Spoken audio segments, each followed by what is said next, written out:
This channel does not promote any violent, harmful, or illegal activities. All content provided by this channel is meant for an educational purpose only. Top quality और consistent performance के लिए सिर्फ silver pump नाम याद रखना। রক্ষকই ভক্ষ অন্তত পরিবেশবিদরা রবীন্দ্র সরোবরের জন্য এমনটাই বলছেন। কিছুদিন আগে কেএমডিএ নিজেরাই নির্মাণ করছিল রবীন্দ্র সরোবরের মধ্যে, যেটা সম্পূর্ণ বেআইনি, এমনটাই দাবি করেছেন পরিবেশবিদরা। এদিন কেন ভিতরের যে ক্লাব রয়েছে সেখানে রং খেলা হবে, সেখানে মিউজিক বাজানো হবে, এই নিয়েই প্রতিবাদে সামিল হয়েছেন পরিবেশবিদরা। তাদের বক্তব্য 2017-র পর থেকে একেবারে যেটা বন্ধ ছিল, হঠাৎ করে কিসের উপর নির্ভর করে এভাবে খুলে দেওয়া হচ্ছে। জাতীয় পরিবেশ আদালত এই মিউজিক সিস্টেম বা সাউন্ড সিস্টেম অ্যালাউ করেনি, এখানে সামাজিক অনুষ্ঠান ব্যান। কিন্তু কার স্বার্থে? ক্লাব সরোবর বোধহয় এটার নাম হয়ে গেছে, রবীন্দ্র সরোবর এখন নাম নেই। ক্লাবের স্বার্থে আজকে এই সমস্ত পরিবেশের বিরুদ্ধে এই সমস্ত আচার আচরণ চলছে, এটা আমরা তীব্র ধিক্কার জানাই। এই যে সকাল থেকে বেআইনি কাজগুলো চলছে, কে করছে?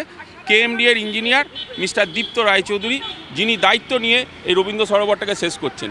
ওনাকে যতদিন সরানো না হবে আমাদের আন্দোলন চলবে, তার কারণ এরপরে আমরা ঘেরাও করতে বাধ্য হব। রবীন্দ্র সরোবরের ওপর কোর্ট অর্ডার আছে যে কোনো রকম মিউজিক, লাউড মিউজিক বা লাইট এইসব করা যাবে না।